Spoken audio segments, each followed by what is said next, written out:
Asato ma sadgamaya tamaso ma jyotirgamaya mrityurma amritam gamaya. Om Shanti Shanti Shanti. Harihi Om Tat Sat. O Lord, lead us from the untruth to the true. Lead us from darkness unto light. Lead us from death to immortality. Om, peace, peace, peace. Lead us from death to immortality. That is the theme for Easter. And that is the theme we have this morning, victory over death. I initially thought I would speak about the Katha Upanishad. And then I saw this is Easter. So maybe I would have to speak about Easter. But then I saw they are virtually the same subject. Katha Upanishad and Easter, both are victory over death. Here we all are this beautiful Sunday morning. Life goes on, and yet for all of us, from all our diverse backgrounds, our diverse life histories, our diverse aims in life, all of us, and indeed all beings living on this planet today, we have one common certainty, inescapable truth before us. That is death. Swami Vivekananda puts it in his inimitable, forceful way. Everybody dies. Kings die and paupers die. Sages die and fools die. The most spiritual of persons have died. Physically at least, Jesus died. Ramakrishna, Krishna, Rama, Buddha, they all died. The greatest of sages die. The most common person also dies. The longest lived of all creatures, they also die one day. Hindus have conceptions of not one heaven but 7 heavens. And divine beings live for millennia there. But they die too. Even the gods die. Gods with a small g. So, death is an inescapable certainty that we all face. The Psalms, Book of Psalms, what man can live and not face death? Who can deliver his soul from the power of Sheol? Sheol is an old biblical term. It means exactly the Sanskrit Yama, the Lord of Death, the land of death. Who can live and escape the land of death? So Sheol is the land of death, Yama. Bhagavad Gita. Come forward. You can come here. There's space here. Yeah. Bhagavad Gita. Jatasya hi dhruvo mrityu. To be born there is a certain fate, and that is inescapable fate. Dhruvo, certain, is death for the one who is born. So the Buddhists, in their typical put-downer way, and they are absolute realists. They say every birthday is 1 year closer to the end. Birth is just the beginning of the end. So, anityam, sarvam anityam, everything is transient. Come forward, we have space here. Please come, don't stand. We have space. There's this book, The Denial of Death. I don't know if some of you must have heard about it. It's a very well-known book. In 1974, it won the Pulitzer Prize. Professor Ernest Becker, sociologist, he wrote this book, The Denial of Death. Powerful book. One should read it, or on second thoughts, don't read it. It's guaranteed to make you unhappy.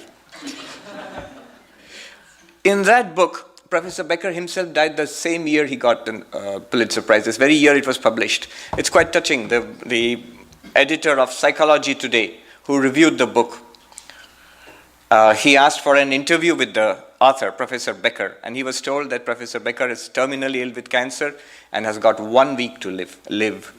And he got an interview.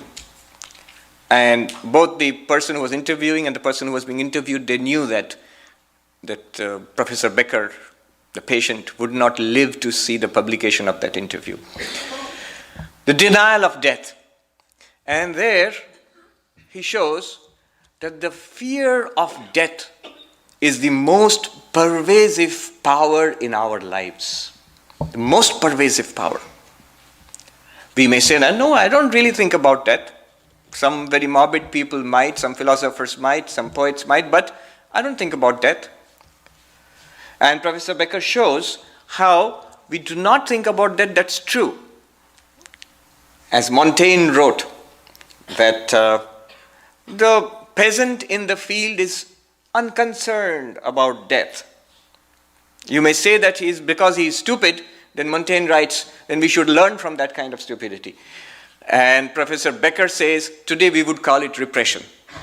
We won't call it stupidity, we'd call it repression.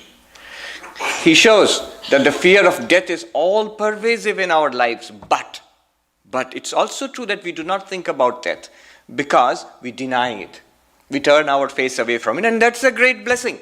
He also acknowledges that life could not go on but for that denial, but for that repression. How is it that it pervades our life? Just look at every activity of the organism, not just us, all living beings. Look at every activity. The greatest amount of energy and time and effort is spent in self-preservation, in eating, in shelter, in medicine. Not just physical self-preservation. In the case of human beings like us, we have a social self-preservation, our status in life, our relationships with people, and all these activities add self-preservation. And Professor Becker, with unpleasant cleverness, points out, why would we work so hard at preserving ourselves unless we were aware of forces which are aiming towards self-disintegration? There is something in this nature, in this world, which is always threatening to destroy us. Not explicitly, but we are aware. How careful we are, how worried we become if there's a chance of missing a meal. How worried we become if there's a slight cut, a little wound in the body. How worried we become if somebody next, sneezes. What does he have? Am I going to get it too? Why are we so worried? Why are we so worried? It's very natural. We think it's very natural. Naturally I'm worried. But why? Because there is this ever-present threat of self-disintegration.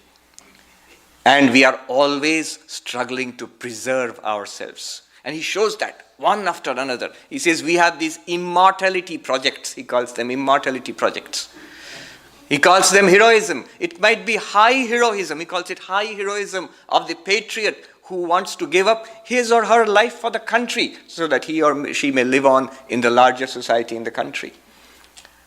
It's the high heroism of the business tycoon who builds up an enormous business empire. It might be the ordinary, he calls it the ordinary heroism of the family man who struggles to keep his family together and takes pride in a family spanning 3 generations, myself and children and grandchildren.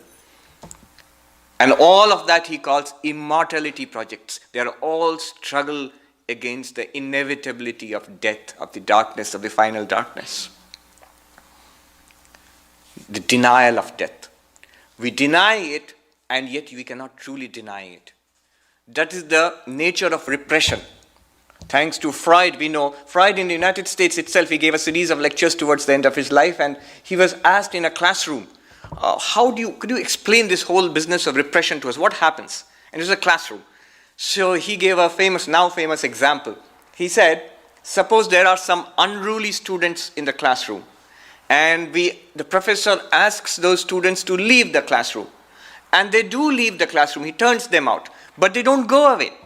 Those kids are outside the door. You cannot see them, but they bang on the door and they rattle the windows and we peep in through this way and that way. So that which we repress, the forces and thoughts and instincts and fears which we repress, they do not go away. They rattle the cage of this unconscious. We feel it. They guide our lives. They force us into strange pathways in life. They're always there. They haunt us. It's that unseen wolf of death which nips ever at our ankles. We do not see it. It hounds us throughout life. He quotes William James, Professor William James, who puts it so beautifully and morbidly too. He says, at this banquet of life, the joyous, festive banquet of life, there is ever the grinning skull at the table. We look away from it. We don't want to look at it. It's there. At every table, in every feast and every banquet, it's there. The grinning, he calls it the grinning skull. It pervades our life.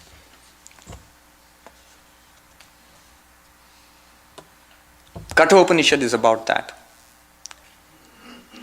Yama, the Lord of Death, and the one who's interviewing him, the little boy Nachiketa, whom I'd like to think of as the first Vedanta student, our predecessor. We are all in the line of Nachiketa. And Yama offers him temptations. Now with the context of Professor Becker's denial of death, we can understand those temptations. He offers him, you want a long life, Nachiketa? Don't ask me about immortality, about the soul, about the secret of death. You want a long life? You want children and grandchildren? I'm literally translating from the Upanishad. Do you want to have a long life with your children and grandchildren? Do you want to be a king? Do you want to be very rich? Do you want to enjoy all pleasures of heaven and earth? Not only earthly pleasures, those pleasures which are impossible for the mortal frame to bear also, to even imagine. Those I offer you. A life of pleasure. A life of fulfilling relationships, a long life, a life of power, a life of acquisition and richness, immortality projects, all of them. And Nachiketa's answer is very direct. He says, he has 3 points to make. One is that as long as you are there, O death, all of this is meaningless. Because I may get all of it, but the day I die, it's all gone. At that point, it would be like not having any of it at all. And the other point he makes, of course, is there's a limit to what we can enjoy. As Somerset Maugham says, if you pursue pleasure single-mindedly, very soon you find nothing pleasing anymore. So he points that out. And the third point is the spiritual quest. I want the answer to my question. And he answers, and he says very cheekily, after all, he's a kid. So he says, he thumps his nose at, what's the expression? He thumps his, at Yama. He says, Tavaiva vaha tava nritya gite. Thou can keep thy chariots and song and dance. You can keep it. You have your fun and your riches and your pleasures. You keep it. I want the answer to my question. So all these immortality projects, they're bound to fail. They're bound to fail. Nobody has succeeded. As the book of Psalms says, who can preserve himself from the power of Sheol, or the power of Yama, power of death? Later on in the Bible we find, what man lives who can add an hour to his days? Not even 1 hour we can add. Jesus, we know, after the crucifixion, he was buried, and the powers that we were very careful about keeping his body away from the disciples because they were afraid of trouble being created by the disciples. And on the third day, that's today, Mary Magdalene, she went to the tomb where Jesus had been buried. And this is from Matthew. The whole account which I'm giving you now is from Matthew. She went there and she saw something interesting. As she approached the tomb, there was an earthquake. And it shook. Everything shook. And an amazing creature, an angel of the Lord, descended from the skies. The description in Matthew is thrilling. He looked like lightning. The angel looked like lightning. And his dress was all white. And he descended from the sky. And the account is very interesting. He came to the tomb of Jesus and Mary was watching. Came to the tomb of Jesus and this amazing creature, today we would call it a UFO sighting or something like that, This amazing creature, he came and sat down on the tombstone. And it had been opened, the tomb was open. And the angel spoke to Mary, saying that, I know you come looking for Jesus who laid here, but he is not here anymore. He has risen. The Christ has risen, and you go to Galilee, tell others, you will find him there. And the angel disappeared. Mary rushed, told the other disciples. On the way, she actually saw Jesus. The disciples saw Jesus in the flesh. Actually, Jesus was there. That's the account. And they fell at his feet and they worshipped him. And he said, all of you come to Galilee, I shall speak to you there. So this is the story of the resurrection of Christ. What is the meaning of this? In traditional Christian theology, this is central. I heard a Christian preacher saying that without this event, whole of Christianity becomes meaningless. In fact, this is the crucial point, where religion offers a solution, not another immortality project, but a genuine solution to the problem of death, the only solution. The Upanishads, Swami Vivekananda loved to quote this one, Shrinvantu Vishve Amritasya Putraha. Listen, ye children of immortal bliss. We are mortal. And the Upanishadic sage calls us children of immortal bliss. Aye dhamani divyani tastu. And if there are gods in higher heavens, you also listen, because what I'm going to say, you do not know. This is something new. You can come here, there's space here. What I'm going to say, you do not know. Vedaham Purusham Mahantam. I have known that infinite being. What kind of infinite being? Aditya Varnam Tamasah Parastat. Blazing forth like the sun, forever beyond darkness. Tameva Viditva Ati Mrityumeti. Having known that, here is the crucial line, one goes beyond death. Ati Mrityumeti. One transcends death. One goes to the further shore of our mortal world. One transcends death. This is a Bengali poet who sings that tired after life's journey, I come to thy shores. What shall I see there? Will the boat that takes us across the ocean of life, will that boat be there, or the boat will not be there? If the boat is not there, what should I think? Is it all false? Will the boat be there, which will take me across this ocean of mortality to the further shore of immortal bliss? Ati mrityumeti. Nanyah pantha vidyate ayanaya. The Upanishadic sages, they say, we don't know who said it, thousands of years ago. At the very least, by conservative estimates, 40 to 50 centuries ago, 4,000 to 5,000 years ago. Nanyah pantha vidyate ayanaya. It means there is no other way.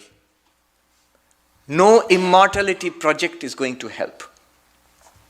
Neither family, nor business empires, nor political empires, nor science, nor art. Nothing. Nothing is going to give you the immortality which you seek. Nothing is going to deliver you from that hound of death which forever snaps at your ankles. Accept this, that there is an infinite reality. Realize that, and you shall be free of death. Jesus, in the book of John, he explains this further. Martha and Mary, where we have space here. You can come here. Martha and Mary, their brother had died, and Lazarus, whom Jesus loved very much. And Martha asked Jesus to help them. If you were here, my brother wouldn't have died, O Lord. And even now, she says, look at the faith. Even now, if you ask God, God will make this child live, this young boy live. And Jesus said to her, your brother will rise again. And Jesus said, he explains, I am the resurrection and the life. He who believes in me, though he die, yet shall he live. And whoever lives and believes in me shall never die. It's beautifully put. We shall explore the profound nature. You can come here. There's space here. We can explore the profound nature of this. He says two things. That those who take refuge in me, believe in me, they die, and yet they are not dying. They will still live. And those who are living, while living, if they believe in me, if they take refuge in me, they shall never die. And he says to Martha, do you believe this? And she said to him, yes, Lord, I believe that you are the Christ, the Son of God, he who is coming into this world. I'm reminded of Kalipada Ghosh, a very well-to-do gentleman of Calcutta, who was rather fond of the spirit, the other kind of spirit. No, not spirituality. He was spiritual, but in another sense. He could be a poster boy for Alcoholics Anonymous, And when he first came to Sri Ramakrishna, his friend Girish Ghosh bought him. When he first came to Sri Ramakrishna, he was, at that first meeting itself, he was slightly drunk. And he came, and the first question he asked Sri Ramakrishna was not like Narendranath, sir, have you seen God? Vivekananda. He asked, do you have anything to drink? And all the people, the devotees and people sitting around, they were embarrassed by this. They did not like him coming to Sri Ramakrishna because they were people from good society, and they looked down upon. And it is a holy situation where talk of God is going on, and this person is just not fitting in. But Sri Ramakrishna got along like a house on fire with Kalipada Ghosh. Sir, do you have anything to drink? Sri Ramakrishna said, yes, I have. But what I have, the wine that I have, if you taste that, you will forget all of the kinds of wine. And then Kalipada Ghosh says, why? Is it English wine? British, that the British were ruling India at that time. Is it British, English wine? And Sri Ramakrishna, others, you could see others, their faces must have turned red with embarrassment. Sri Ramakrishna says, not at all. He used this word, deshi. It is entirely local, in Indian. I can give it, will you give me some of that? He said, I can give it to you, but then you will lose everything else. You will lose taste for everything else. And you can see it is something, the subtext is divine. Kalipada Ghosh, he folds his hands, and in tears he said, my Lord, I beg you to give me some of that. Give me that. That's what I want. And anyway, the point of this story, why I said this, how he started coming and then he became a devotee. And quite some time later, here's the point, why I brought up Kalipada Ghosh. You see, how does the incarnation of God, Jesus, Ramakrishna, Krishna, and others, how do they take us across death, the ocean of death? Kalipada Ghosh, one day, he comes to Dakshineshwar, where Sri Ramakrishna is to stay, on the river Ganges. And Kalipada Ghosh came in a boat. Sri Ramakrishna was getting ready to go to the city of Calcutta to give a talk, maybe.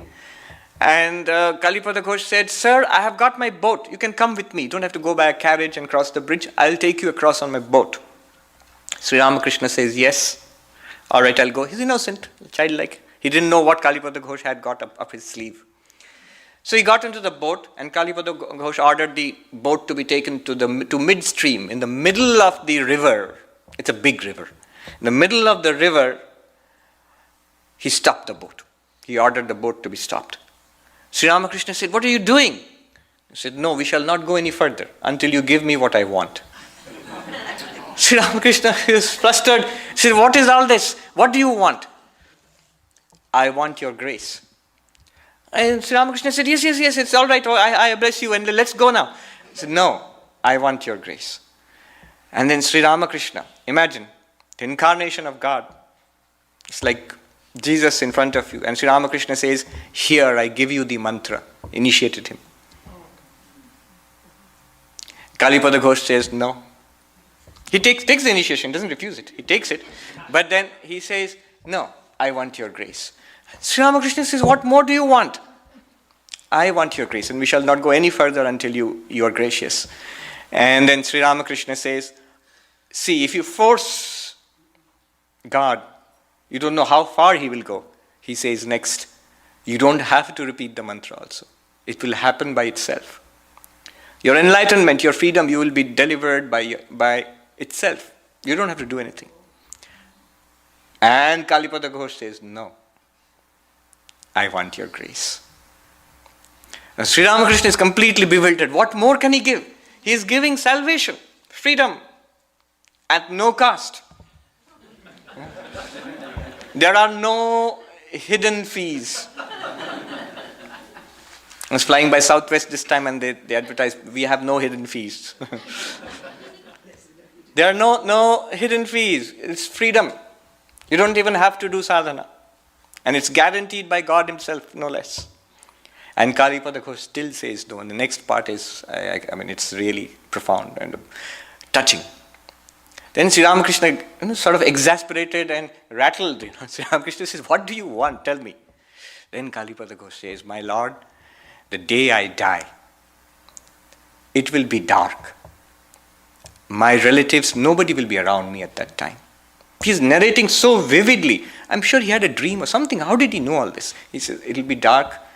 I shall lie alone. There'll be none next to me, nobody around me. Promise me that you will come." And then he describes, that's very interesting. He says, "In your left hand there'll be a light. And in the darkness you will come. With your right hand you will hold me, take my hand and lead me into the darkness. That's what I want." I don't know, he must have had some dream. Otherwise, how so particular and how so detailed and everything. And Sri Ramakrishna said, all right, that's all right. Let's go now. And Kalipada Ghosh immediately said, "Okay, let's go." He's got what he wants. And when he passed away, there's a clear description by one of the Swamis who had gone to visit him. And it is true that he was surrounded by all his relatives. He was a big man with a big family and everything. At that moment, when he passed away, strangely enough, people had gone. Maybe they thought the Swami was there, so it's all right, and he's not doing too badly. We can go and take rest or whatever. And so everybody had left his deathbed, and he was there alone. And the Swami was there, the one who writes this. He says, suddenly Kalipada Ghosh said, "My Lord, you have come. You have not forgotten me." So many years after Sri Ramakrishna himself, Mahasamadhi, many years, decades later. And he says, Sri Ramakrishna has come, the Holy Mother has come, Swami Vivekananda has come, put the seats, asana, the mats on which they sit. And he passed away.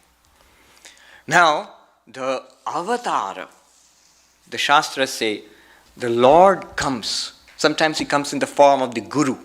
Sometimes in the form of the Guru. Today is Swami Yogananda's birthday. He was a direct disciple of Sri Ramakrishna, one of the first monastic disciples of Sri Ramakrishna. He was born this day. And I wanted to read how he passed away. It seems towards the end of his life, he passed away before Swami Vivekananda, I think in 1899. And before he passed away, He was ill, sick, and physically broken down. Of course, full of devotion for Sri Ramakrishna. And one day he had a vision of Sri Ramakrishna.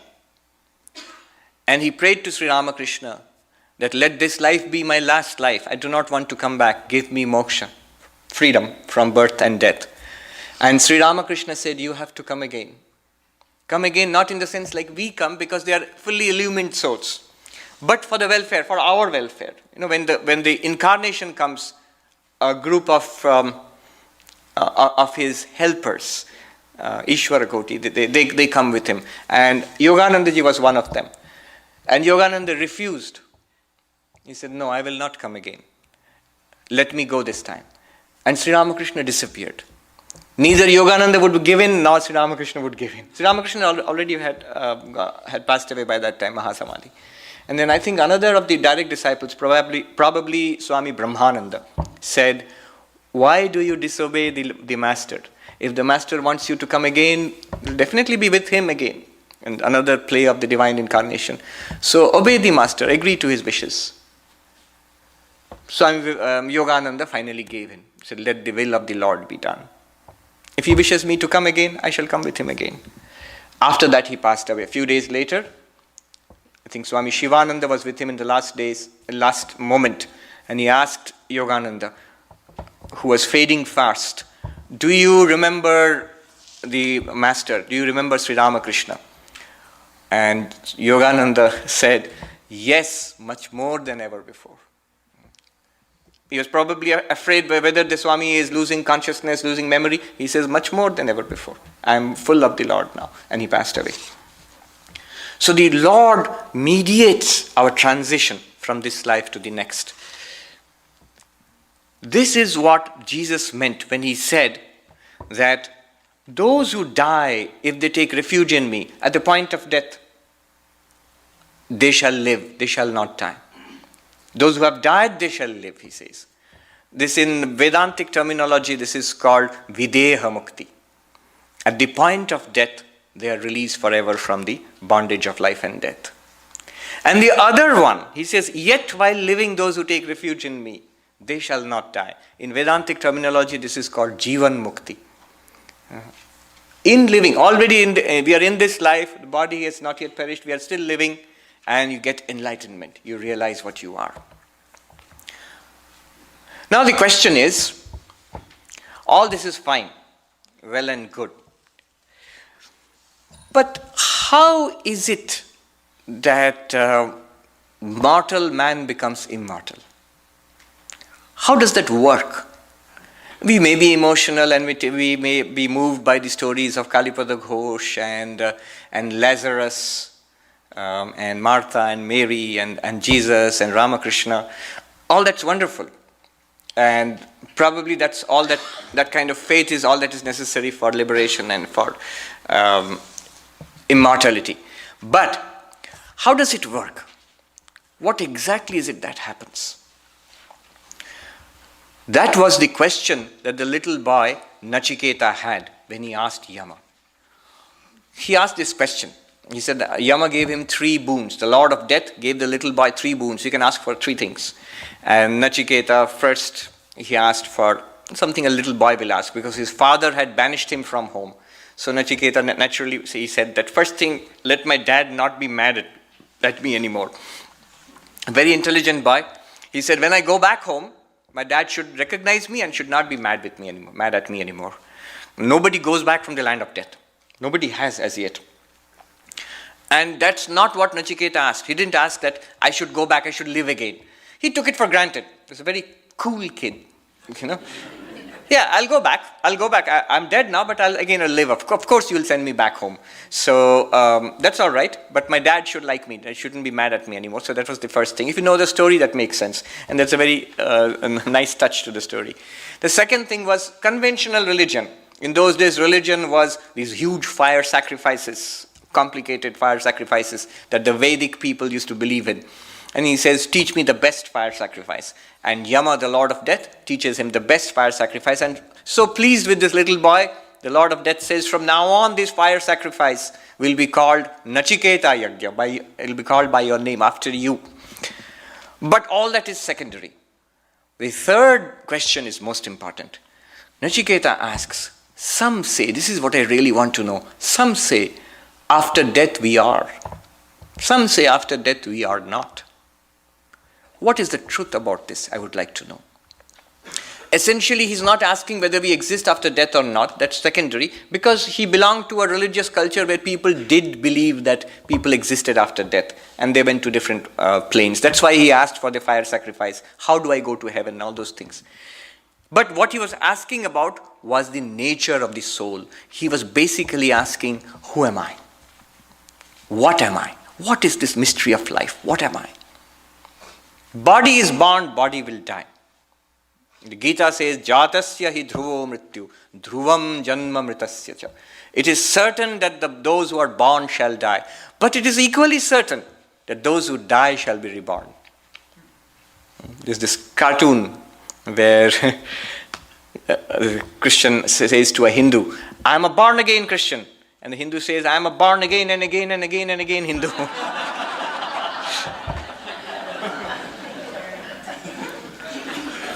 So the problem is not that whether we will come again or not.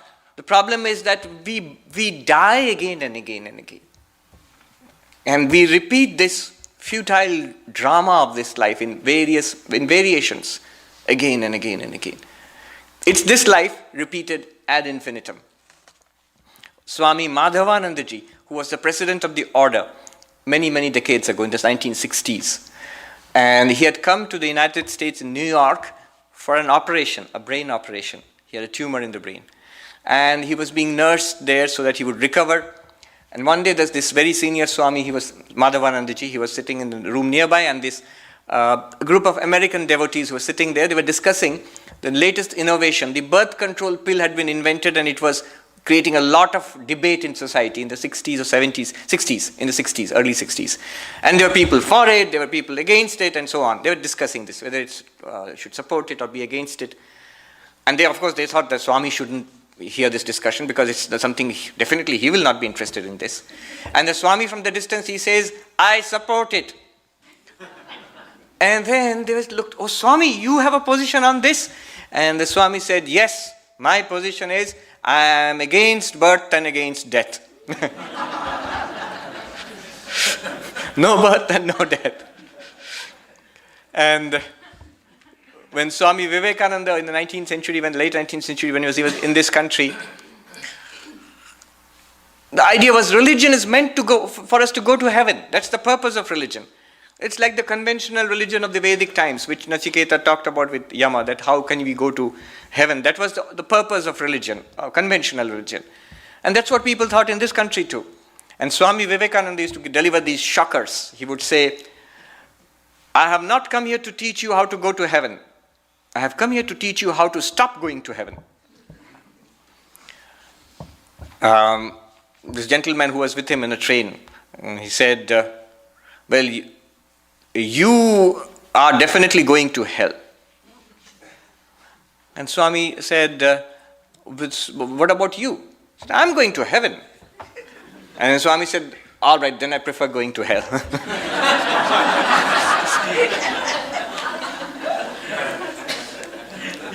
What happens? By knowing that infinite reality, an infinite consciousness, one becomes immortal. By believing in the Christ, by taking refuge in Ramakrishna, one goes beyond mortality. But how? By knowing something, by believing something, you do not become that. All right, I understand, as Martha said to Jesus, that I believe thou art the Son of God. So thou art immortal. But believing in that, knowing that, does not make me immortal. If you know something, do you become that? You do not. That would be a terrible thing. If I know this book, I see this book and I become a book, then it doesn't happen, luckily. But it says one who realizes Brahman, one who knows Brahman becomes Brahman. Brahma Veda Brahmaiva Bhavati. The knower of Brahman becomes Brahman. The knower of God becomes immortal. How? There is only one case. There is only one possibility, one case in which if you know something, you become that. Only one case. What is that case? It is when you are already that, when we are already that, but somehow we don't know it, we have forgotten it, we are ignorant about it. Swami Vivekananda used to tell us the story about the lioness who gave birth to a little cub, a lion cub who was brought up by sheep and thought it was a lamb, a sheep. And one day, and it grew up a big lion, but it used to eat grass and move around with its sheep friends. And one day another lion was stalking this herd and saw this big lion, young lion among all these sheep and eating grass, and he was puzzled. So he went and caught hold of that lion, and the lion bleated, "No, let me go, I'm scared, you're scaring me." And the lion said, "No, you come with me." "Why are you doing this? You are not one of them. You are like me, a lion." He said, "No, I'm not like you. You terrify me." Then the lion showed his face in a pool of water and showed his own face. "Look at that. Roar like me." And the lion roared and made that other lion roar too, and he realized that he was a lion. But how did the sheep become a lion? Only because it was already a lion. It did not know that it was a lion. Swami Vivekananda says, that's what we are. We are existence, consciousness, bliss. We are that infinite reality. We are nothing other than the very substance of God, the Godhead itself, clothed in mind, clothed in flesh, limited by our minds and our bodies. We are immortal consciousness. Yama, the Lord of Death, tells Nachiketa in the Katha Upanishad. He says, Yadeveha tadamutra, yadamutra tadanviha. He says to Nachiketa, that which is here means this little boy Nachiketa, and all other little boys and little children and grown-up people and plants and animals and all living creatures, that which is here, the embodied consciousness, is there too. There means that infinite consciousness you call God. That which is there, that infinite consciousness, is here too. He says this. And then he gives a warning. Mrityu samrityu gacchati. She says, Mrityu samrityum apnoti yaiha naneva pashyati.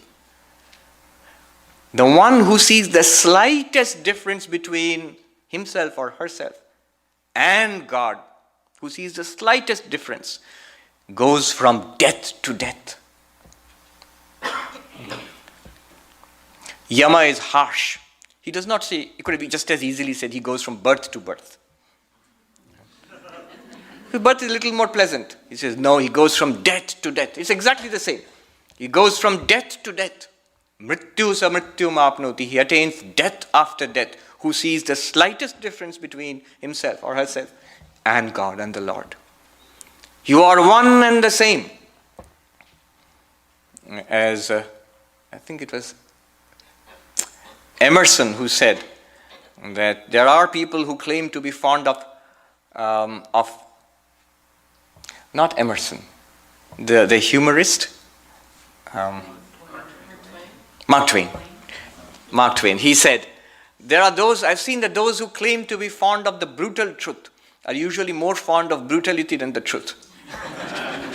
So Yama is a little bit fond of the brutal truth, and he says, attain death after death. One goes from death to death. One who sees the slightest difference between oneself and God. A tremendous statement. This is a Mahavakya.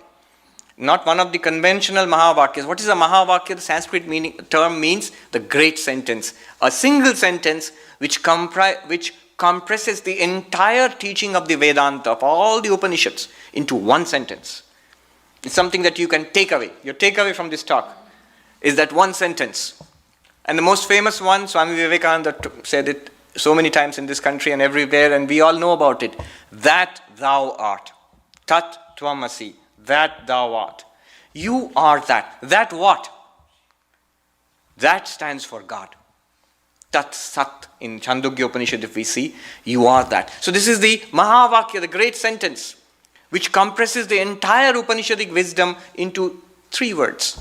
Tat tvam asi. That thou art. And by convention, we have 4 Mahavakyas, one from each Veda. But any sentence, technically speaking, by definition, any Vedic sentence which tells us the identity of man and God, of the mortal and the immortal, the essential identity of the two. Any sentence which tells us that is a Mahavakya, is a great sentence. And this is the Mahavakya. That which is here is there too. That which is there is here too. It's a tremendous statement. It not only tells us that we are essentially God, but it also tells us God is essentially us. You are nothing other than God. You are not a body, which means you are not a body. That is why Shankaracharya, you're not even the mind. I'm this person, man, woman, body. Happy or sad, mind. Identity, mind. Education, lack of it, mind. None of these. The consciousness, unchanging consciousness which we are, witness of the body and mind, distinct from the three bodies, the gross body, the subtle body, and the causal body, distinct from the five sheets, the Annamaya Kosha, food sheet, the Pranamaya Kosha, the sheet of vital forces, the Manomaya Kosha, the sheet of the mind, memories, perceptions, the sheet of the intellect, Vijnanamaya Kosha, and the sheet beyond that, the Anandamaya Kosha, the sheet of bliss and ignorance. Beyond these five sheets, beyond the three bodies, the witness of the three states, waking, dreaming, deep sleep, which we cycle through every day. Not only us, every creature. Did you know ants sleep? They do. I didn't know that. Nowadays you can Google it, so I Googled it. They not only sleep, they dream. They have little ant dreams.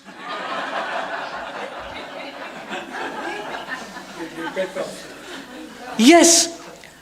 Like we have a REM sleep, rapid eye movement sleep, that's equivalent to dream. People are supposed to be dreaming when this REM is going on, rapid eye movement.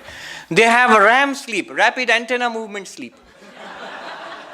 And it's not even a theory, it's they have full papers on it. It's available on the net. We cycle through this waking, dreaming, and deep sleep every day. And we are not any of these. We are not the identity which you have right now. We are not the identity which we have in dreams. We are not the blankness of deep sleep also. We are the witness which watches these three states come and go. Avasthatraya vilakshana, to use the Sanskrit word. Apart from witnessing the three stages, three states of consciousness, three states of our mind, waking, dreaming, and deep sleep. Panchakosha vilakshana. Apart from the five sheets which make up the human personality. Dehatraya sakshi, the witness of the three bodies. That which is here is there too. That's why Shankaracharya sings. When he says, we've all heard that. Chidananda rupa shivoham. I am bliss, I am consciousness, I am Shiva. But before he says that, if you see the lines before that, Manobuddhi hankara chittani naham. I am not the mind, I am not the intellect, I am not the memory, I am not even the I. How paradoxical is that? Ahankara naham. I am not the I sense, the ego too. I am the witness of the I. I am not the five koshas. I am not the body made of five elements. Then only I can say, I am existence, consciousness, bliss. That's one side of it. When I say we are God, it immediately means not in the sense that we are body or mind, not in that sense. Apart from that, witness of that, the ground of that. And God is us. What would that mean? Apart from the essence that which you are or I am, there is no Brahma, Vishnu, Maheshwara, Father in heaven, Allah, no. The essence of what we are is also God. When we search for what we are, we find God. When we search for God, we find what we are. And Yama says to Nachiketa, he says, beautiful, poetic. Angushtamatra purusha madhyatmani tishtati ishanam bhuta bhavyasya natato vijugupsate etadvaitat. How profound, especially in our context today. He says, meditate upon yourself, the true spirit which you are in the middle of your bodies, in the heart, angushtamatra purusha, about this size. Wait a minute, I thought you said I was infinite. Now you're saying as big as the thumb. In the space, this much is the space in the heart. In that, you meditate upon yourself as pure consciousness. This consciousness which is within you or within me, what is it? He says, Ishanam Bhuta Bhavyasya. That consciousness is the Lord of the past and the present and the future. Who is the Lord of the past, present and future? God. What is the consciousness inside us now? We say, that's me. Me and God are the same. Etadvaitat. This is what you asked for, O Nachiketa. Yama says to Nachiketa, this is exactly what you asked for. The nature of the self. And there is a very interesting addition. Yama says that to Nachiketa. Na tato vijugupsate. He does not seek to protect himself from death anymore. An end to all our endless immortality projects. Dr. Becker would have been happy. He does not seek to protect himself anymore. He knows that he is secure. He knows that nothing in the world can kill him. Nothing in the world can destroy him. God cannot destroy him. He knows that. This is the goal of spirituality. Wittgenstein, he said the purpose of religion is absolute security. He says why people want religion. At the core of religion is a search for absolute safety, for security. Why is the person who is enlightened, why is that person so full of joy? In the Vedantic text Panchadashi we find, because praptavya kritataya, praptavya praptataya, gyatavya gyatataya. What does it mean? Imagine what one can do in human life. Anything that one can do in human life. Imagine having the sense of done what one has to do in life. It's done. Praptavya praptataya. Imagine having the sense of having got what one has to get in life. The one thing one has to get in life, you've got it. Gyatavya gyatataha. Imagine knowing the one thing that has to be known in life. You've known it. After that, imagine the joy and the peace and the bliss. Things will keep happening after that. The law of karma operates, the body, the world will go on as it is, the body will age and eventually succumb to disease and die. You are absolutely unconcerned about it, untouched by it. Gita says, settled in that, the greatest of sorrows cannot shake him. Na dukkhena gurunapi vichalyate. The greatest of sorrows cannot shake such a person. Sri Ramakrishna, dying of cancer, and somebody asks him, Turiyanandaji, how are you today, sir? He says, this hurts and I cannot eat and I'm sick. And Turiyanandaji says, but I see that you are in great bliss. And Sri Ramakrishna bursts out in laughter and says, the rascal has caught me out. He's found me out. I am caught. Na dukkhena gurunapi vichalyate. There's one side, the play of life goes on, but we are aware of the undisturbed depths. The ocean, Pacific Ocean here, is a beautiful example. There are storms on the surface. There are waves and there is surf and there is rain and everything. And we see that. Sometimes we see it is calm, sometimes we see it is wavy and stormy. But all the time, there is 20,000 feet of undisturbed, calm water beneath.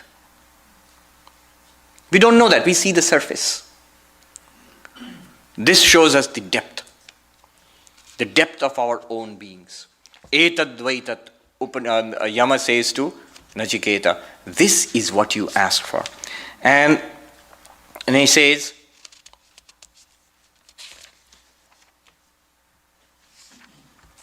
Angushtamatra Purusha Jyotiriva Adhumaka. I like this language. What are we like? You are like a flame without smoke. In your heart, conceive of yourself as a flame without smoke. Consciousness. Smoke, thoughts, feelings, emotions, ideas, preconceived notions, limiting factors. I am this, so and so. Without smoke, a flame without smoke. Jyotiriva Adhumaka. Who is that? That's you. Ishana Bhuta Bhavyasya. That is God, the master of time, of the past and the present and the future. And then he adds, Sau Adya, Saeva Adya, Sau Shwa. That consciousness is here today and he is here tomorrow. He is today and he is tomorrow. That is today and that is tomorrow. So, what it means is, the commentator says, it is immortal. That which was, which is, will be tomorrow. Body will not be there tomorrow. It's interesting. I was just reading Swami Yogananda ji was born today, 27th March by our calendar today. And I was reading his life. He passed away on 28th March. Of course, years later. But literally speaking, today and tomorrow. 27th March and 28th March.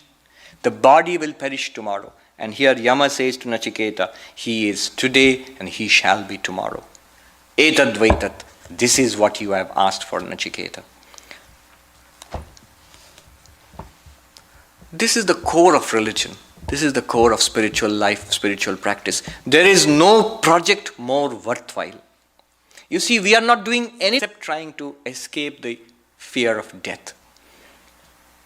We don't think so. I also didn't think so. I thought it would be okay. It's a very profound thought. But after reading that book, The Denial of Death, Becker, I begin to see now, it's not a theory.